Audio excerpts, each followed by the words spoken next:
Ciao a tutti, good evening. Welcome to Monte Carlo.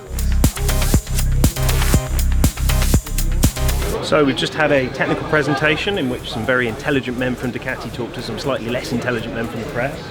And they've given us all the technical lowdown on the 2017 Monster 1200. Now it's a bit of an eye-opener really, because to look at, it doesn't look massively different from the existing Monster 1200, which is a bike we've had around since 2014. However, it turns out, if you go from the front to the back, pretty much every major part has been upgraded or improved, or simply replaced altogether. The front, the headlight now has some little LED daytime running lights. It's a completely new unit to the previous one. In the middle of the bike, the tank is slimmer and makes it give a slightly more compact feel. And at the back of the bike, even the tail has been shortened and thinned out as well. And it's not just an optical illusion, the whole bike really actually is a whole inch shorter. That's thanks to the new swing arm at the back of the bike. And that reduced wheelbase should make it feel a bit more sporty to ride. And of course they've not forgotten the noisy bit in the middle of the bike either. That's still the 1198cc 90-degree V-twin that we know from the previous bike, as well as the Multistrada and the Diavo before that. And they've teased a little bit more power out of it. It's now up to 150 horsepower from the previous bike's 135, 10 more on the S, but now both bikes get that full 150 horsepower. And just to put that into context, the very first Monster, the 1993 Monster 900, made just 75, so we're talking about a bike with twice as much power as the original. To go with the superbike levels of performance we've now got from the Monster, there's now superbike standard of electronics. The previous Monster already had traction control and ABS and rider modes. This new bike has all of those, but made even better. And in addition to that, on the S version, there's also a quick shifter, an up and down quick shifter, so you don't have to use the clutch when you're going up and you don't have to use the clutch when you're going down. The whole lot, the whole package between the electronics, the extra power, the sportier chassis and the slimmer styling, hopefully, say Ducati, gives it a feel slightly more reminiscent of that original 1993 Monster. So it's the next morning and this is the important bit. This is where we get to ride the new Monster 1200S. We're here in Monaco, which is a very swanky place, but unfortunately the sort of high population density and cramped city streets is not great for testing a 150 horsepower bike. So we're going to head up into the hills behind us here, and go for a full day's ride and see what it's like.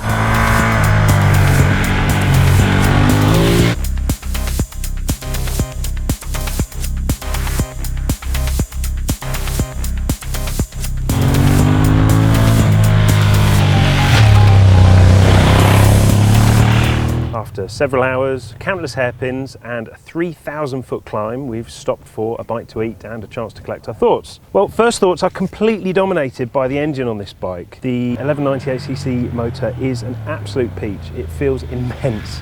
There is so much power at the bottom end, and as you carry on up through the revs, an already impressive amount of torque becomes just a fantastic rush of power through to the red line. The 150 horsepower engine does feel quite a lot like the 145 horsepower engine in the previous Monster S.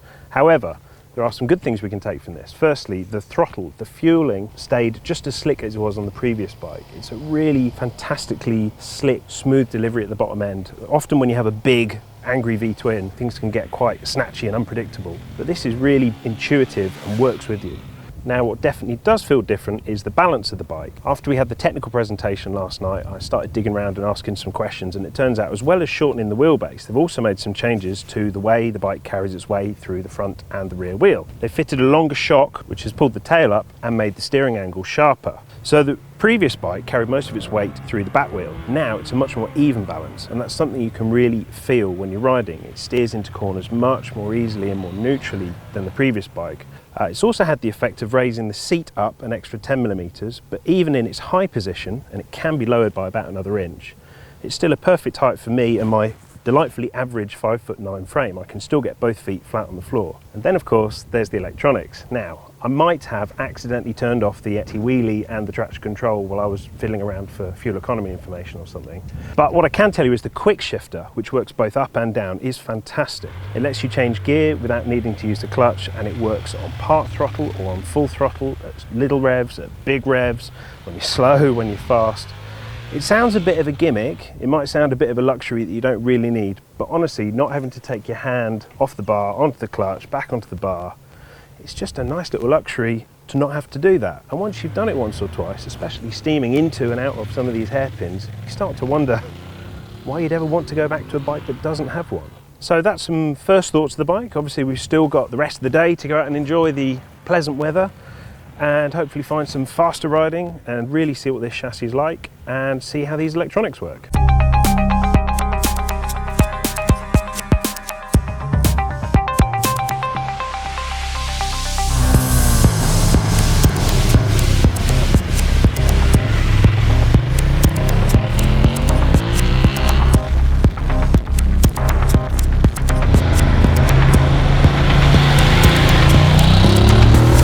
After spending a morning climbing up the side of a mountain, in the afternoon our test route took us even further up into the hills, up to more than 1,000 metres above sea level, which is higher than any road in the UK. Well, the engine is clearly the star of the show. It has everything. There's loads of grunt at the bottom end, a sharp zap of power through to the top, and loads of lovely rumbly V-twin character all the way through. So the most impressive thing about the changes to the engine is not necessarily the power increase in itself, it's the fact they've managed to find more power while at the same time reducing emissions so that it now meets the new Euro 4 standards, whatever they are.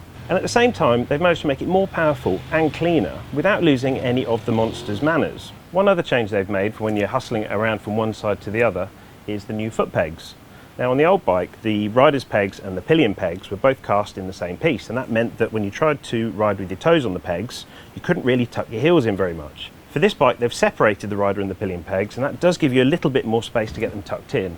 It's not a total success, however. On the right-hand side, your heel now touches the exhaust, and on the left-hand side, it rubs on the swing arm. So it's better, but not quite perfect. The suspension and brakes are also worth a mention too. Obviously, both very fancy brand name Öhlins and Brembo parts, but the good thing is they feel set up for the road. The Öhlins isn't some kind of sadistic, super stiff track setup.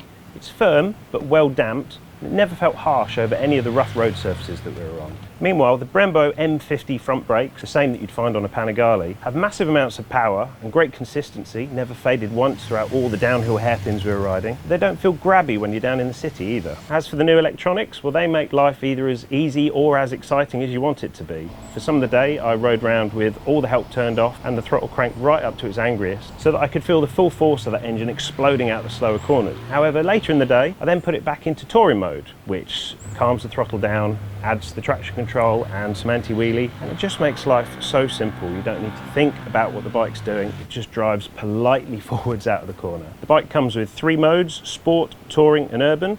And if it all sounds a bit complicated, it's perfectly intuitive to use. It's all controlled from some new switchgear and it's all displayed very clearly on the full colour dash. The grey S model, the bike we've been riding today, comes in at £14,632 on the road, which is quite a lot. The red version is £200 cheaper, £14,432. But if you're looking for a bit more of an economical Monster 1200, there is of course the standard non-S version. So that comes in at just £11,632. It's funny, Ducati say that they look back to the original Monster 900 when they were designing this new bike, right down to the aluminium clip holding the fuel tank on. However, with its cleaner emissions, LED daytime running lights and cutting-edge electronics, this doesn't feel like a nod to the past at all. It feels like a thoroughly modern Monster.